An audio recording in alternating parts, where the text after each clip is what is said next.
We are live with two bold women. One is an introvert Yep, and one is an believe it or extrovert, not. believe it or not.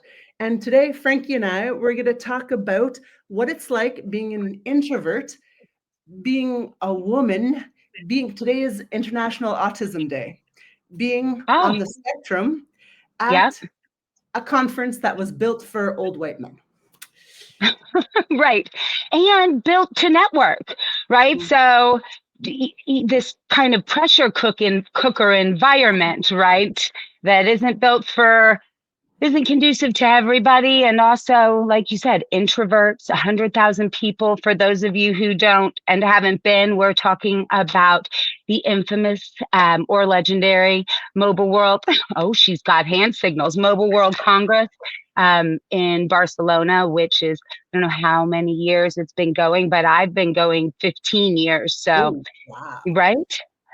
Wow. We met last year there. Sorry, I lost my pen. Need a pen for a podcast. If you want to take notes, No, people. I always need notes. Yes. My brain, we were talking about earlier or just now about being on the spectrum, and having a pen in my hand is one of my um, neurodiverse um, tools of staying focused and on the point, Frankie. I hold a banana. Different strokes for different folks. Sure. And talking about the difference between men and women, we've already got a banana joke in here. Uh, so these events, you've been going for 15 years. These events, Yep. as I've seen and I've met in the industry, events are run by women in general. Like you go to a house party, it's usually the wife who throws it. Birthday parties, the mom who throws it. There's very few, except for like maybe in big Hollywood. I feel like women run a lot of Soirees are the industry of women. yeah. Well, hospitality is women. So Yeah. are these big events being run by men, and that's our problem? When we talked about having this conversation, it sort of came out of this comment that you made on your LinkedIn post about walking around Mobile World Congress and being lonely Mhm. and standing in a sea of everybody you're supposed to meet and still feeling singular and isolated among the crowd, right? And I think for me, when I read that post, it immediately I was all the questions of like of being a woman in that environment, of all the moments when I felt like, okay, don't wait to be asked, Frankie. Don't Mhm. wait to speak up. Don't wait to be introduced. Mhm. Don't wait your turn, right? You have to be. And as an introvert in that environment, and of course, 15 years ago versus today, we've seen an increase in female attendees at Mobile World Congress that has to be at least double, right? From probably 10 to 15% to today, 30%, I think is what we were saying. But that's still not a ton of people. And when you're standing there in that crowd by yourself, looking around, for Mhm. me, there is a sense of loneliness, even. And I have a tribe there of people. Um, but so I don't know if it's because it's run by men or if there's just still this imbalance of energy in the room, or if it's No my girl. introverted self. Mhm. Now, just taking the word network, right? It's very similar to net worth. I don't know if that's a coincidence, but so when I've been leading for 3, 4 years with Barcelona Metropolitan, which Victor is the one who introduced me to you last year in Mobile Yes. World Congress, and you were a breath of fresh air. And I think you were stealing flowers because it was the last day and they were all still stuck on the tables. And I was like, I want to be like Frankie, and I brought a big bag this year, but I left too early. Possible? I think we nicked those flowers again this year. And I being a plant um, Thief? sure, is one of my side hobbies. Uh, but it is, it's taken me a long time to feel like myself in those rooms. to own my own value and to get over this idea of imposter syndrome and this idea that I don't know what I'm talking about because my background isn't from telecoms, even though for the past decade or 2 decades now, I've been deep in telecom networks, right? And it's the same sort of thing, right? This exchange of information. And so it's hard. You need your allies and you need to, which normally are men, because the other thing, at least that I find, is, why do women hate each other? Like, why do we hate each other? It's much harder to connect with a woman than it is to connect with a man. Now, that second thing comes with a whole bunch of, well, if this, then that scenarios that need to be gamed out from that point, but it's still easier to do, I have found. Yeah, what is that? Why, is it that we feel there can only be one woman at the table and we're all scrambling for that seat, so that we can't raise each other up? Do you think that's the thing? As a middle class entitled Canadian, pretty much a WASP woman myself, right? I'm incredibly privileged. And I also know that feeling. So I am allowed to get the microphone at a lot of events. Do I deserve to be there? I don't know. Did I get handed it to me for all of the privilege that I have? I don't know. But I also don't really feel like passing it on to another woman. I want to run the networking. I want to do the job that I love. I want the pictures of me. I don't think I'm too different than normal humans who want to feel appreciated, seen, and heard.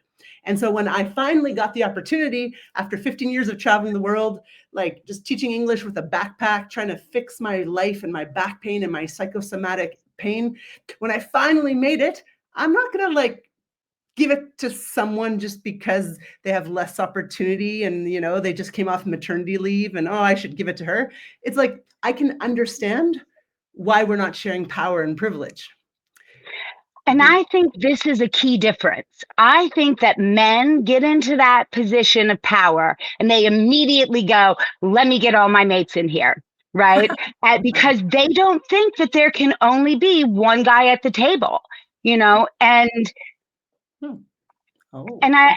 but it's true, really. And I think there's also that assumption, especially a woman like you or I, right? Who, even though I'm an introvert and you are an extrovert, and I know that like I said is hard to believe, but things like Mobile World Congress drain me. Things like Mobile World Congress give you energy, right?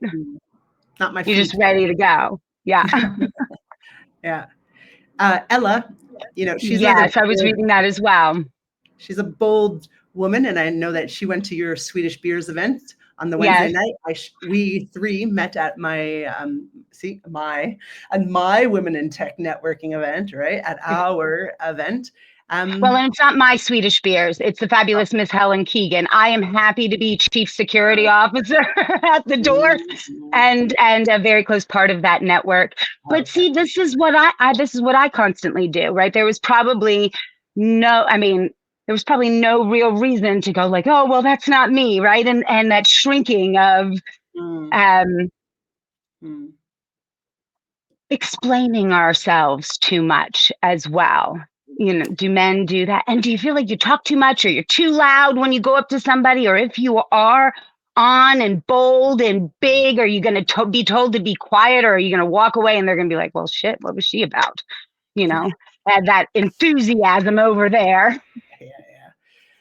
I just did a post about the party that I had. I just did a great event on Saturday night. It was coincidentally also my 42nd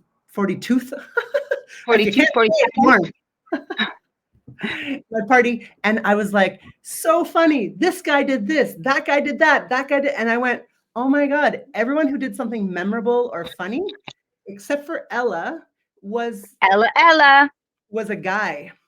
And what Ella and I tend to do, and I assume you would do, is do things that are memorable, that are shocking. So it's like we have the balls, but there's no expression for us to say that we have the balls.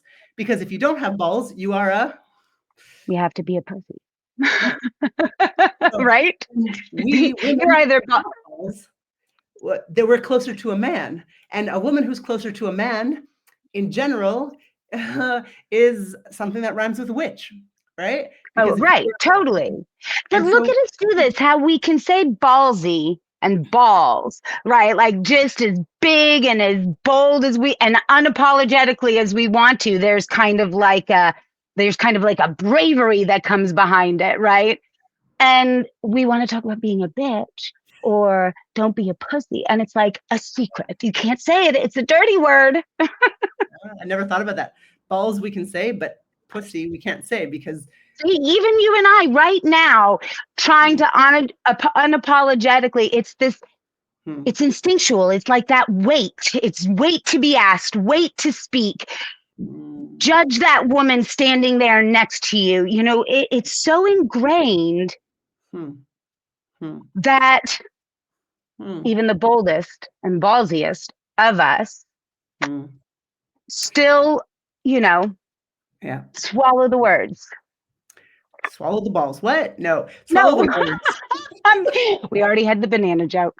Come on. Yeah. Okay. So the theory of like women at the top and there's no space for, this golf club idea, right? They play tennis Sure. together, they smoke their cigars together, and there's more room for guys at the table. It's The like boys club. guys belong there. And I also think I train corporate women, but I do not want to be those women and have to deal with that energy all day long because men aren't actually being bad. They're just being men. I love men. I have great men in my life. Hardly ever met a bad one, right? Anytime I smell a bad one, I run away. So I only know good men. So it's just that we are socialized completely differently. So when we are put into their game, it doesn't feel comfortable because we haven't played the rules for more than 10 years, 20 years, where they've been playing it for 40, 50 years. How can a tennis player with 20 years experience be as good as one at 50? Well, 50, you get old and you're not so good anymore. So, Well, forgetting the biological impacts, but I was yeah, following your analogy, your metaphor or analogy. I don't know which one that was, but it was good. right, it was good. I'm with you. So when we get there, or if I've been in some kind of positions of power, I do not like being up there and I do not like how I get treated. And I don't like how I have to act. And I have to like tone down pretty much all of my feminine, funny, lighthearted, like things that make me who I am because I'm playing a different game. So unless the game really shifts and men become women, I don't know, is transgendered the only way forward? I have, how will the game ever change? Because I don't want to be in it. No healthy woman who is socialized as a woman wants to be in that environment. And no man really wants us to break the rules. When someone breaks the rules, you're playing basketball and someone comes along and says, oh, I get different rules because I'm too short. I get to foul 6 times, not 5 times like the rest of you. You're like, who the F do you think you are? There's rules, honey. Get off the court. Right. And Yeah. so women are coming in and diversity and inclusion is coming in and saying, we want different rules. And the guys are like, we've had these rules since 1812, since basketball was created in Canada. You can't make new rules. We don't know what to do with that. So do we have to fight? Do we have to make new rules and they have to adapt? Or do we have to just die slowly inside? I don't know the answers to that. I to that question, and I think that you hit on a lot of very important points. This toning down of yourself, this idea of don't be too feminine. Don't you know don't Don't. uh, don't whatever comes after don't, right? And there has been a real process of that in my experience of I try to look at it like refinement, but I don't wear I don't wear dresses very much in work environments anymore. And I certainly used to, right? When I was first in the industry, you know, things to masculinize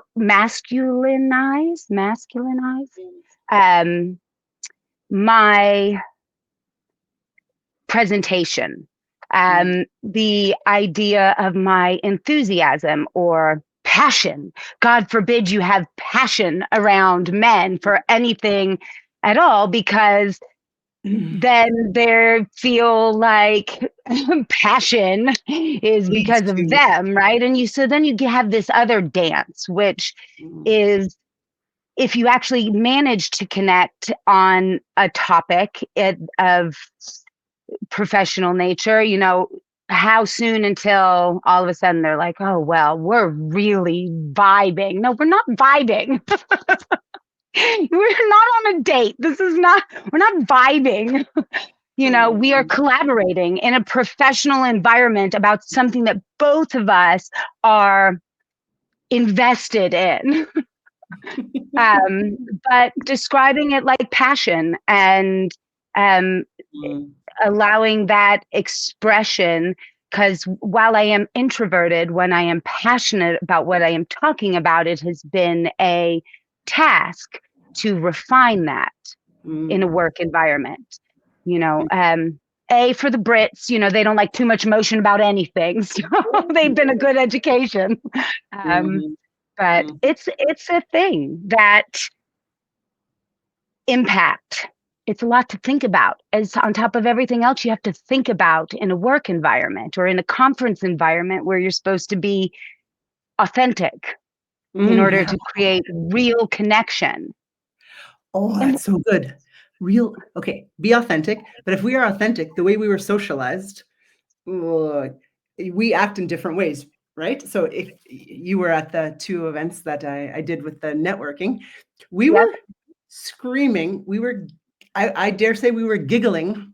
We were jumping. Body parts were going in the air. Hugs were happening. Inappropriate touch, if you want to say, in the workforce was happening because there was 40 women in a room with spontaneity, passion, and values. And when that happens, inappropriate touch is lack of consent, and we all consented. Yeah. Well, I see. If I'm being authentic, and I live in Spain, and you are Spagnolo, if you are I'm from Italian. Cultures, you touch people when you're happy. You can't do that in the North because the British people touch the least in the entire world. The BBC did a study, right? And the South people, I'm told I touch too much. And I'm like, I moved to Spain to stop being German. So I'm going to touch as much as I want and you're going to like it, right? You know? So yeah, we can delve into that statement all. It was a whole other episode. We can have more of these. Yeah. So within 2 minutes, women being authentic create the sisterhood of laughter and connection, a little bit of gossip, a little bit of like energy storytelling, complimenting clothes, aesthetic things. We become, I don't want to say like little girls, but we were raised as girls. We are girls. We think like women. We are the gender that acts in a certain way. And so if that's authentic, we can surely not act that way in a group of men. There's no way that I'm authentic with a group of men because my authenticity is scorned upon as though it's too silly, too feminine, too touchy, too flowery. Like my favorite thing about Mobile World Congress was, maybe like you, the beautiful blue flowers on the stands. I was checking out the flowers on the stands and what kind of chocolate and the shoes that women were wearing. I am a woman. I apologize. I love looking at those things, you know, but I can't admit that in front of men because I'll be not intelligent. And these are the little microaggressions, and because it's like you said, it's not like every man. It's not our allies.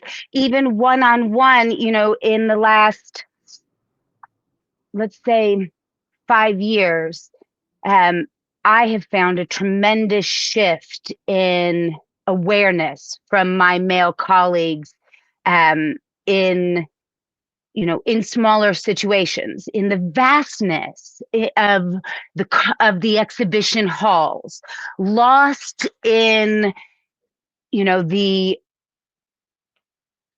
the kind of the nothingness and everything of it all is where I feel most like, God forbid, if you and I saw each other at Mobile World Congress and we're like, and see, and like jumping and screaming and so happy to see each other. Like I greeted my friend Pascal when she got off the plane to South Africa, and I was just starting. I was so excited, I would never jump up and down and greet you like like that at Mobile World Congress, because so I think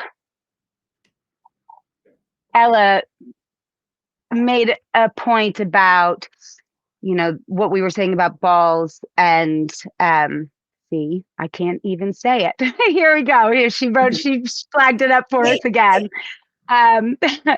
About being soft and fragile and women being tough.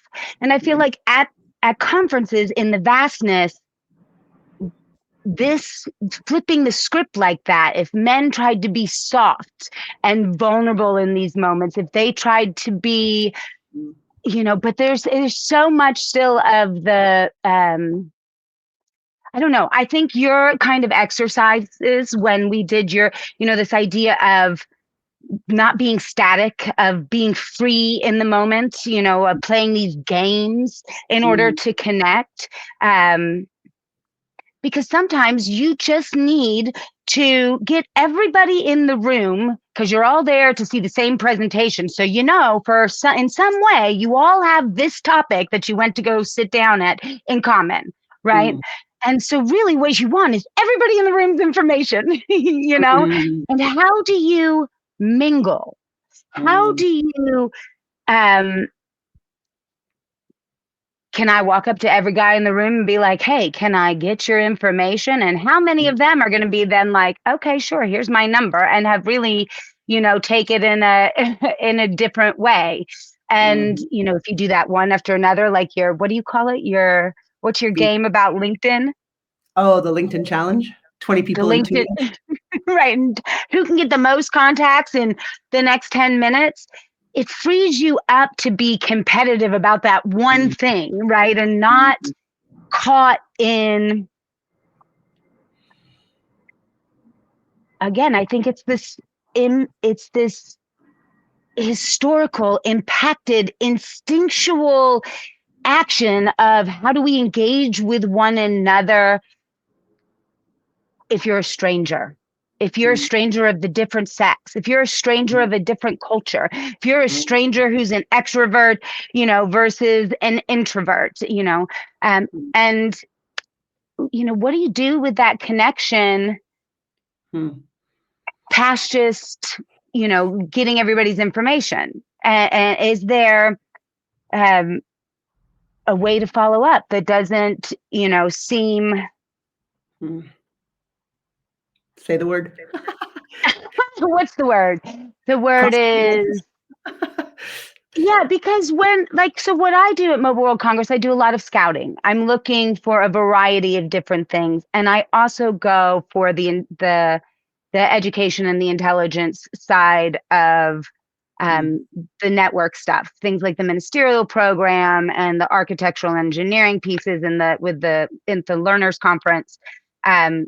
And so I have a real strategy when I head into those conference halls.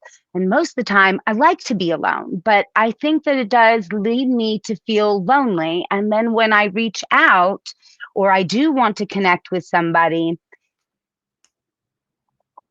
there's many times that is misconstrued, despite my having masculinized myself as much as I can be without being totally unauthentic. But this is where you said, is transgender the future? I don't think it's I think this idea of people thinking about genderlessness, right? And not that we don't want to be women, because listen, these are great.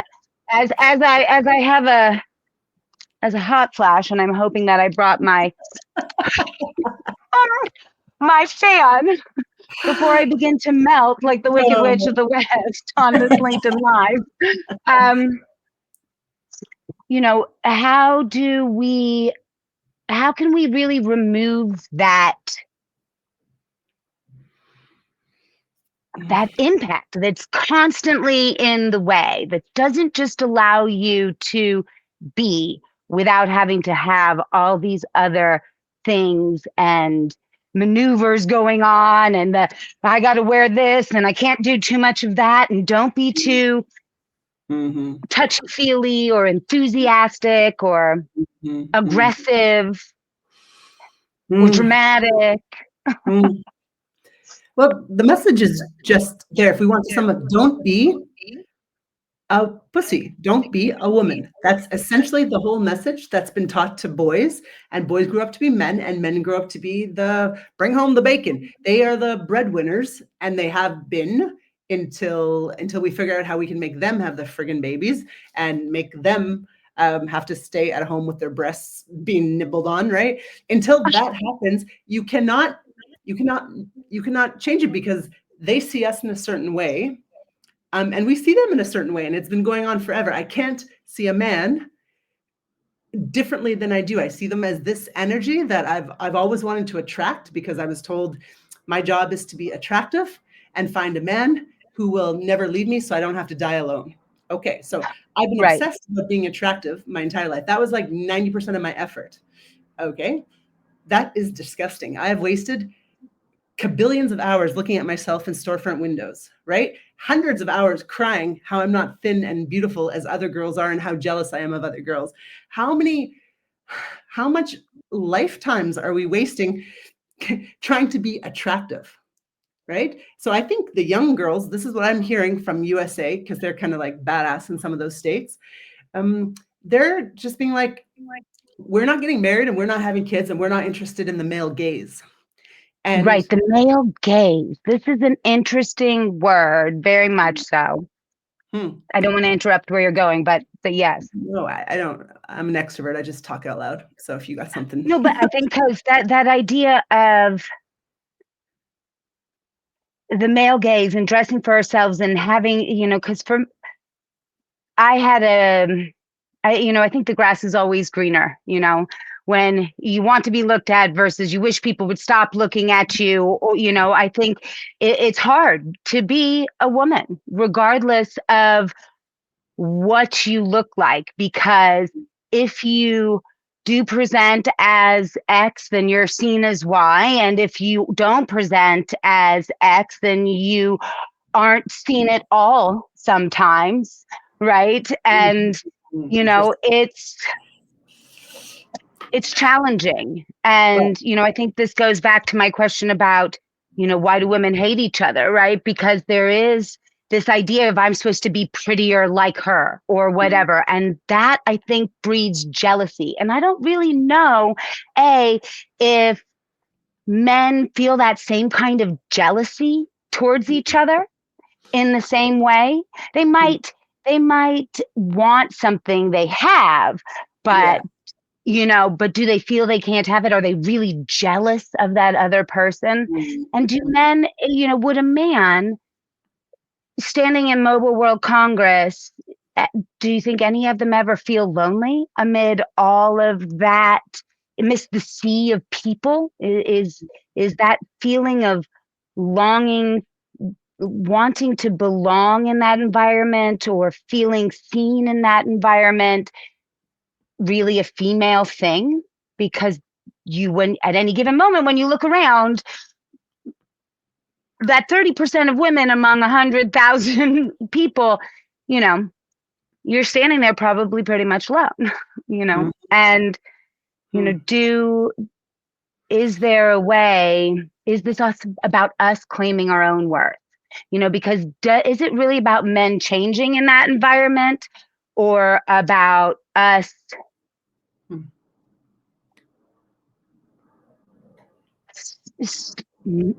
not waiting, not doning, right? Being, right? You know, not waiting, not doning.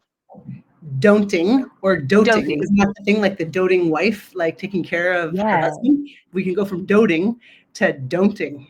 Yes. So Yes. I've heard that the least privileged, powerful, so the most powerless people in society are lesbians. And I think this is very interesting because There, I'm not even know how I'm supposed to say this or I'm allowed to say this. The Gen Zs are gonna get mad at me. But in general, the men, we like the gaze of men because we're trying to attract one so that we don't die alone and people call us like a cat lady. And we derive almost all of our value from our attractiveness, not on our brains. So if we don't get looked at, we have less value. If we're fat, we have less value. If we get looked at too much, we lose value because now we're just attractive. that. So there's a line there. I'm Yeah. pretty sure that's why There I'm is. shaking because I'm like, if I get too good looking, my life gets a lot more complicated, right? And if I get a lot fatter, I never get looked at or get any attention, and it's confusing. Do I want it or don't I want it?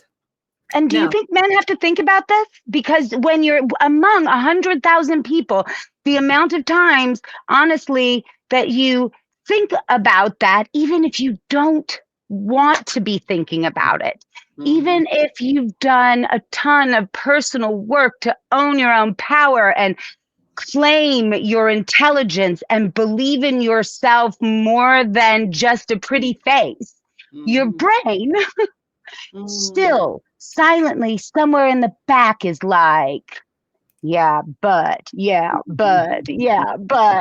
you know, and do well, men feel like that? Can they stand in that sea and are they going, what do they think about my jeans and my white t-shirt and my dingy black sweatshirt and my trainers? Like, people are like, oh, I walked 22 miles at Mobile World Congress today. Yeah, I did it in 3.5-inch heels. You know, while I was at various times, you know, having a hot flash or pre-hot flash, you know, every year I would mm, arrive at Mobile World Congress, I would be being fully a woman. And mm, so to go through that week every year mm. like that, you know, that's a whole other thing. The world doesn't stop for that, right?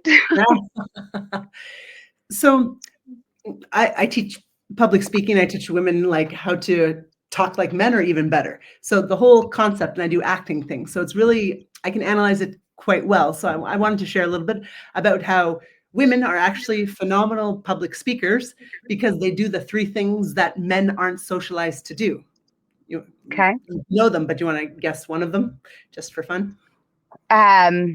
Look you in your eyes.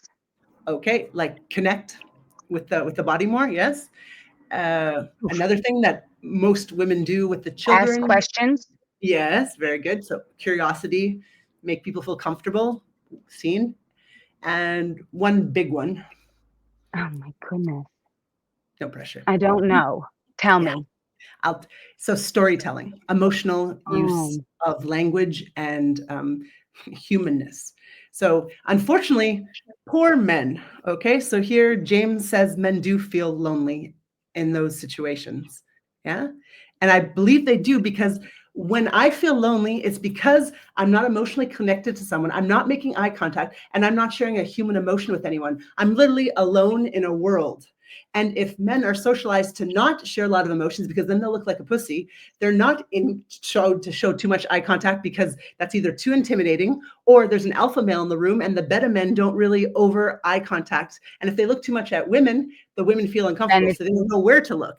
And then yeah, whatever the last one was, asking questions. Powerful people don't usually ask the questions.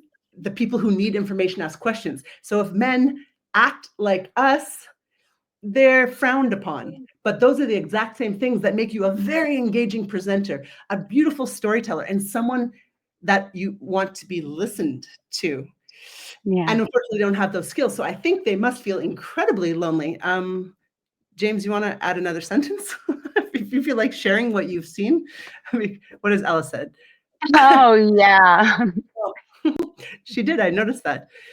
That creates human connection, like something weird, something different that you can find joy in. If men aren't allowed to express joy, like enthusiasm. If women do it, our boobs shake, our eyes go up, and we become more sexually attractive when we show excitement and passion. Right. And God We're not always forbid, too much, especially not with yeah. And speaking of what Ella said, this, one of the reasons I was so drawn to Ella, who I met this year at MWC, was her tiara, because, my process was, okay, find your refinement and then figure out in your appearance, right? This idea of how do we have to present ourselves? Is there pressure for this image? And certainly there is. And for me, the ability, I have so much of the don't in my head that seeing Ella's freedom at Mobile World Congress in that tiara, I was like, that is who I want to be when I grow up, right? Wow. Because it's so because it's just authentic. It's dopamine dressing. Like, she did that because she is ready to engage and have that conversation, and she's not afraid.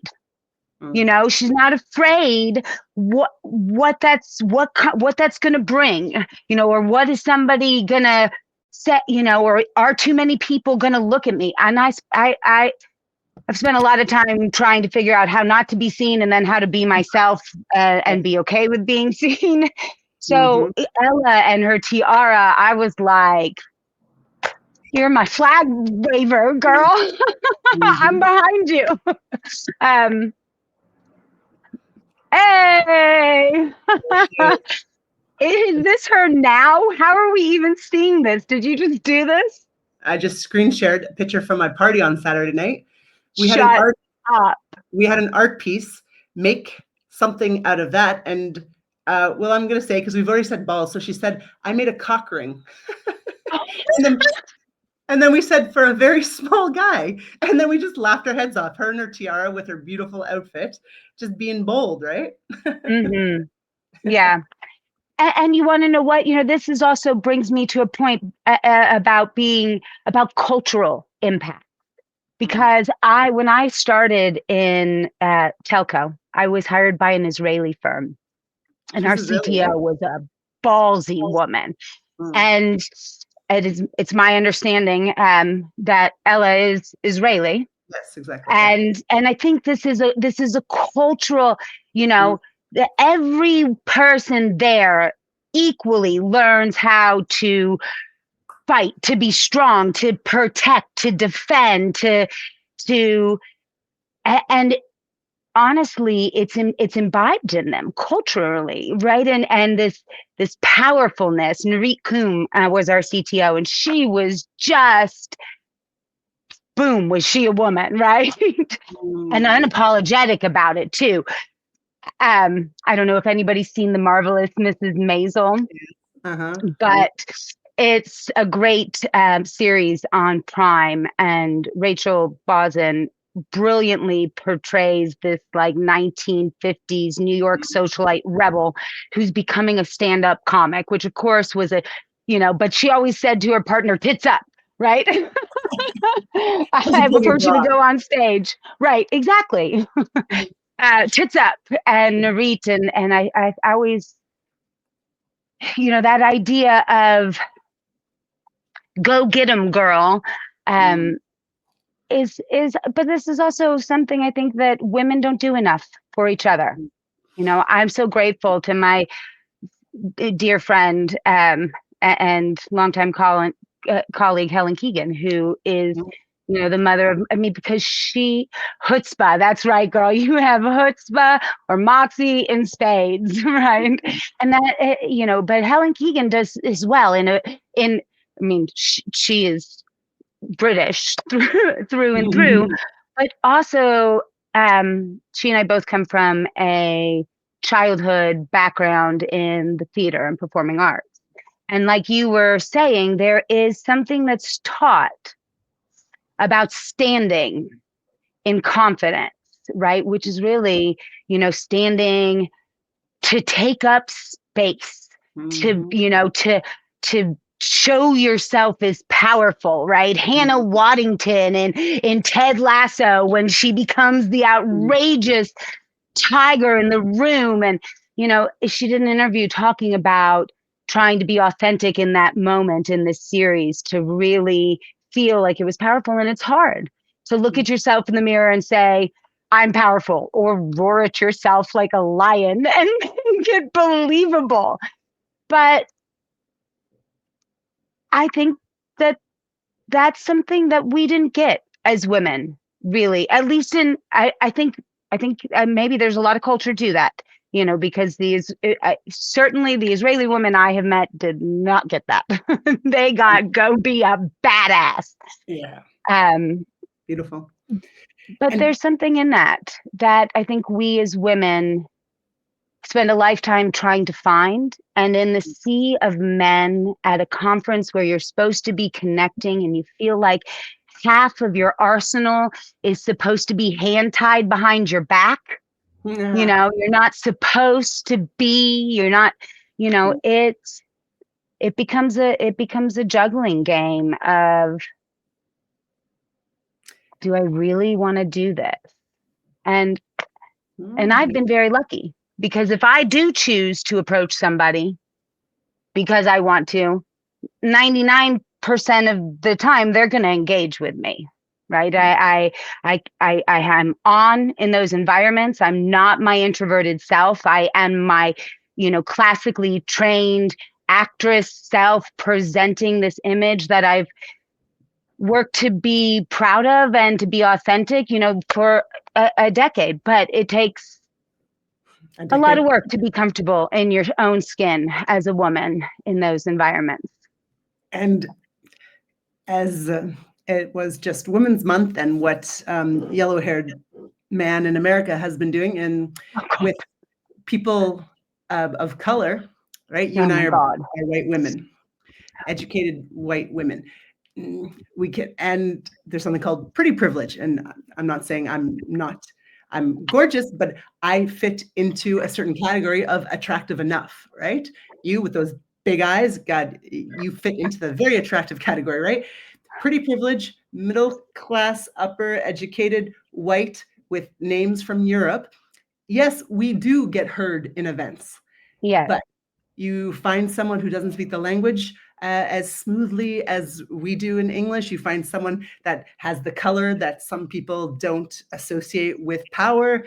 You have someone that doesn't have the teeth that look the right middle class. Right, like they're first class or first world, not first class.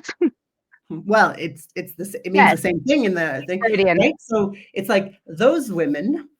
And the next 20 years of our history, of our future, it's fascinating, because those women, how are they going to play the game? Have we made it easier for those women or harder for those women? Like, does the Indians are into STEM. Like 50% of Indians are women. 50% of Indians are women, yes, and 50% of students in STEM in the STEM fields are women. Because I was following you.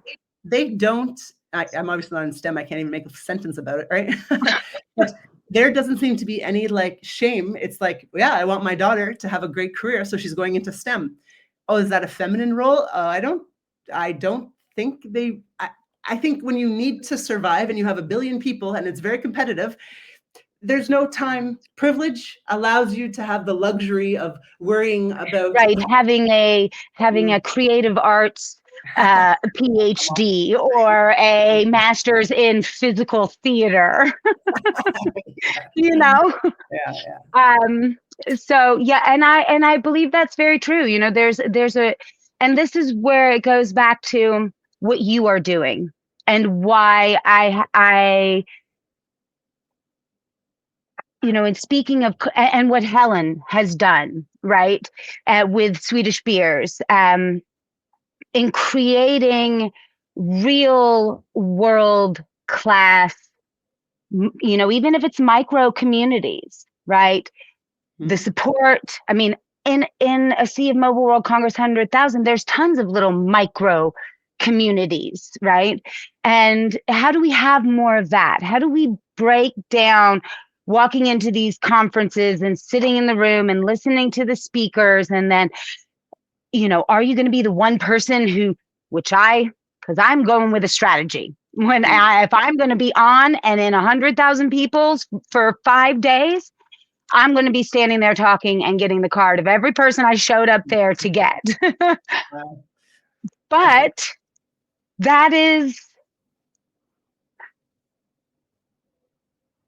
takes discipline and determination, and you got to be the one standing there going, no, hold on, I've got to say something to you before you go. Oh, hold on, GSMA person, I know you want to take her off to wherever invisible land she's got to go next, but she's definitely talking to me for like 2 seconds.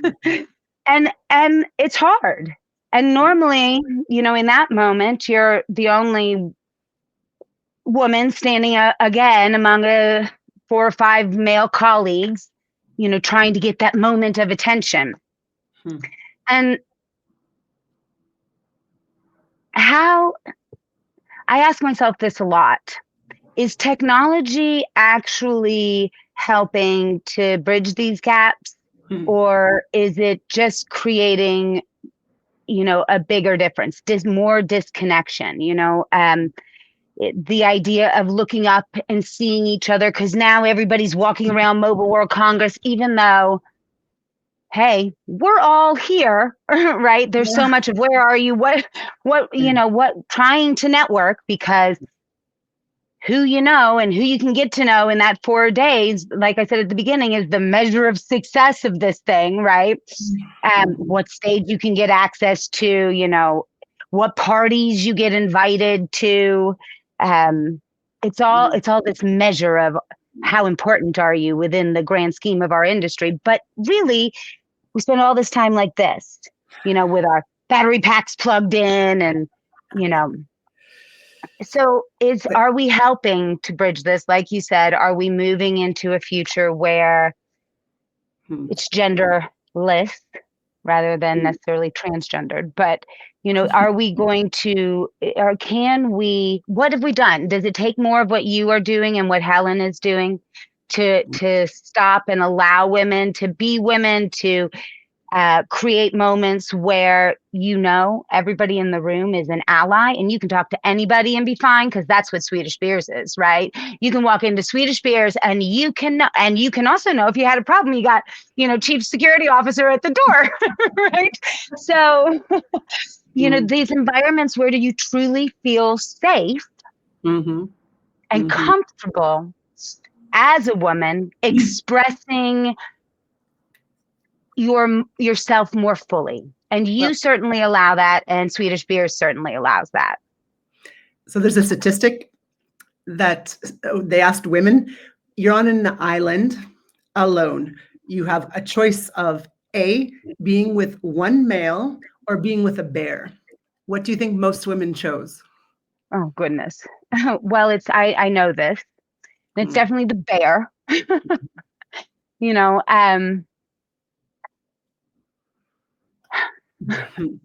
Is that not our right. answer? Until we feel safe, that we won't be raped. Essentially, that's what it is, because we've lived millions of lives, millions of years being raped. And this is one of the first generations where not every woman that has been. and that's a long time in our blood of fearing males. And we keep our legs closed, don't we? We keep our legs closed because even this could signal something to the wrong bear. Right. Don't be too pretty. Don't be too passionate. Don't be too touchy-feely, right? Make sure your clothing is masculine enough. Don't wear too much makeup. Don't smile too much. Don't laugh too loud. Don't be too smart. Don't ask too many questions.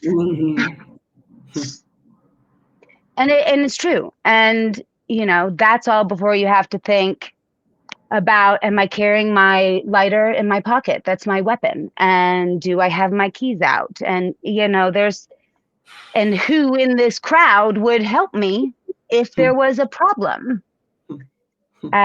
Yeah, so I don't think we've even begun to answer it. We probably don't even know what the question was anymore that we were asking.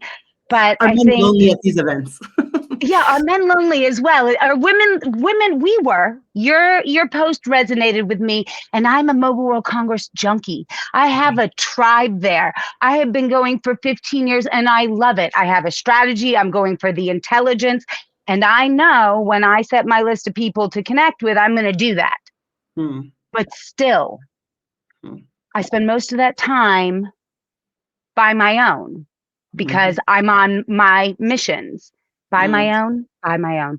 Oh, Um, wow, you can sing. sorry, that's You look totally the majestic. musical theater This is background in me. majestic. You get close to Les Mis, and it's impossible. Beautiful. Um, Yeah, Hmm. are they lonely at these events? And what you asked a great question, and I think this is a conversation that I would love to open up to some of our really powerful female colleagues like Helen and Ella. But you said something more that was interesting to me in our little pre-live chat about what would happen if we took an introverted man from Mobile World Congress and made him sit down in between the two of us. Would he feel lonely? Would he be scared? Very Like, you know, excited.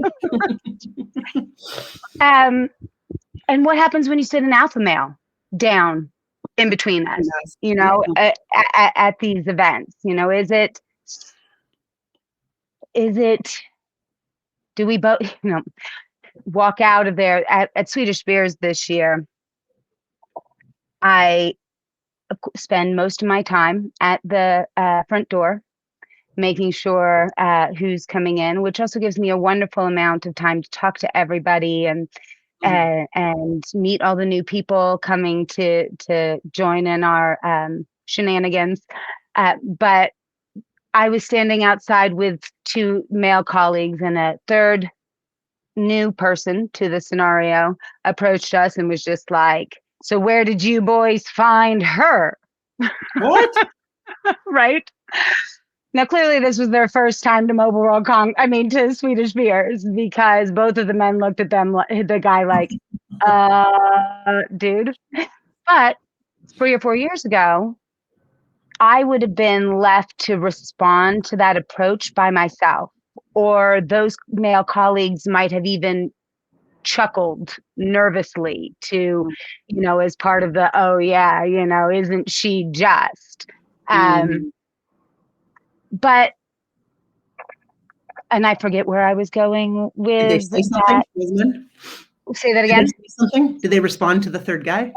No, because they didn't speak for me, which I felt also showed um, understanding of my Mm. power, that even Mm. though this person had approached and spoken to them, Mm. that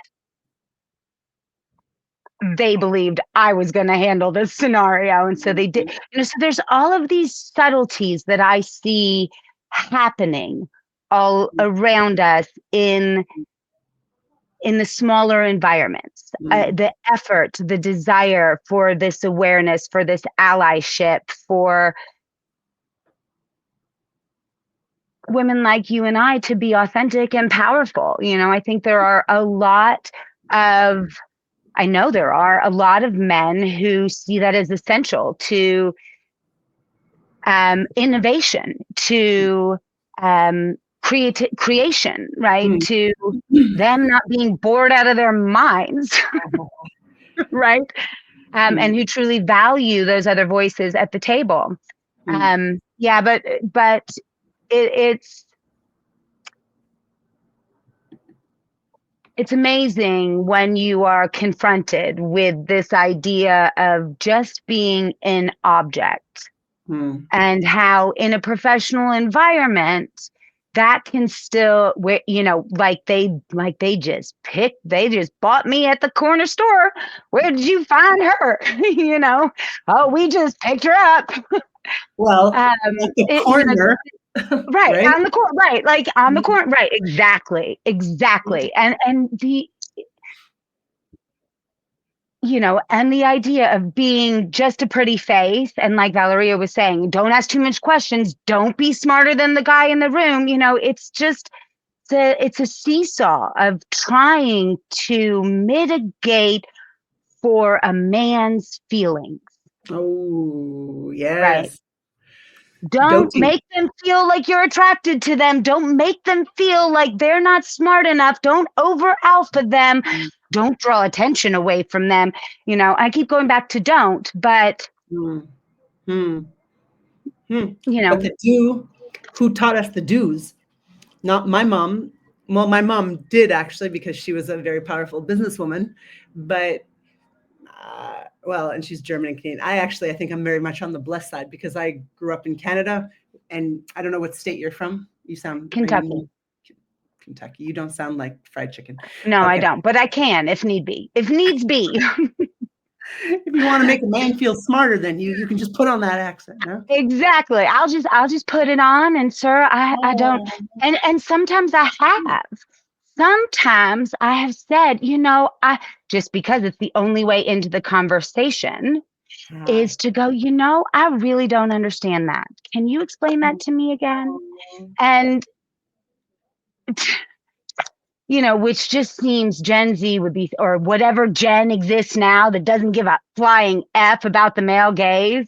They would be disappointed and I was disappointed in myself. This idea during Me Too that I had allowed, no doubt, Ella. I don't know. Can everybody else see everybody's comments? Yeah. Yeah. Okay, good. Not that you're too clumsy. You're just too. Do you really care to do that? I think that's what's so brilliant. That's why I want to be you when I grow up. But okay, so this is interesting because the Israelis, we know we're traveled women. We know that the Israelis are tough women, and Ella's not the only one. It's a cultural thing, right? Yeah. Every Israeli woman I've met, I've been impressed by, right? And I just went to Nigeria, well, like a year ago, and Nigerian women are so unapologetic. It's insane. It's they weak people are frowned upon in that society, because if you're weak and you can't handle what life throws at you in Nigeria, what kind of a partner are you? What kind of a friend are you? Like, right. We have applauded this Victorian British era of the woman in a corset with high heels that can't run and can't protect herself, and that's the woman you want by your side. A Nigerian man, my boyfriend is Nigerian. A Nigerian man does not want that woman. He is horrified by those women because I help him take the garbage out.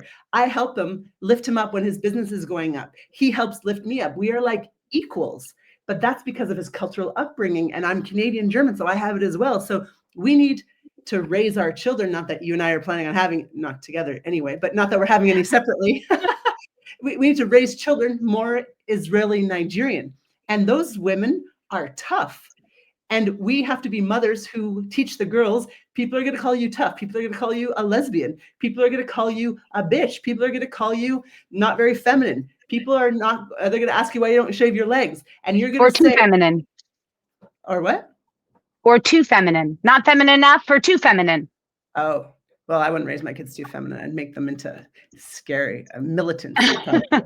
Yeah. Well, people will call you that anyway. Like, I grew up on a farm.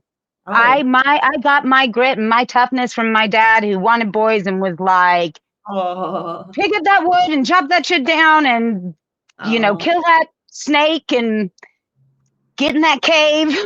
In that cave with those snakes. With the snakes. We're going to turn the lights off in the cave and you're not, yeah, that's a whole other podcast. But Mammoth Cave is right where I grew up, which is the largest cave system in the world. So it wasn't he was real caves. Right, like sending me down in the cave for punishment, although it felt like punishment. But even still, even though you wouldn't think that I can be tough and gritty and muddy and that I'm a farm girl because I seem so feminine. But really, I keep saying to my closest circle, if I had known the idea of calling myself a they, of owning, and I'm not to trivialize this in any way, just to discuss the real way that I have felt connected to that idea of owning both sides of yourself unapologetically, unapologetically being tough and soft at the same time, masculine and feminine at the same time, strong and vulnerable at the same time. It's really resonated with me, and so I think, well, they do in the Buddhist religion. If you want to become a monk as a woman, both genders shave their head and their eyebrows so that they look more similar. And I lived in Egypt and I read the Quran, and I understood that covering the hair is to avoid the male gaze. From God as well. There's that happens in the Catholic religion as well. The women used to cover their hair for pretty much our history. So, but this idea of making yourself, well, the Quran kind of talks about, like, if you're showing too much, the men get distracted, if you want to paraphrase, and my Muslim friends might hate me, but I don't have very strict Muslim friends or else they wouldn't be my friend, right? So this idea of removing gender from the conversation, which your name is Eunice, your name is a boy's name, if we're correct. Right? Certainly. Were you born Frankie? No, I was born Mary Frances Maria Francesca, if you want to be really formal. Okay. And it wasn't until I was a professional working actor that I switched to Frankie, and it was actually adopted. It wasn't something I really chose. I mean, I did eventually because I put it on my information, but it really came, and it felt like me when it finally hit. They did too, didn't they? I think about this a lot when goddesses, we don't, anytime you refer to a deity in the modern era in a female way, people are like, oh, well, God, she, and yeah, the worshiping, the not necessarily worshiping, but the worshiping of women for giving life, for being the source of creation. It's so. But then I'm also watching the Victoria series at the moment, and he said, when you were done with your nursery duties, it's like he said that to the Queen of England, some character, when you're done with your nursery duties, and you just want to bitch slap them, and it's like, it's how to be, again, feminine without being seen as having nursery duties, and your place not being in this environment. Or again, if you haven't had children, having failed in some way. Yeah.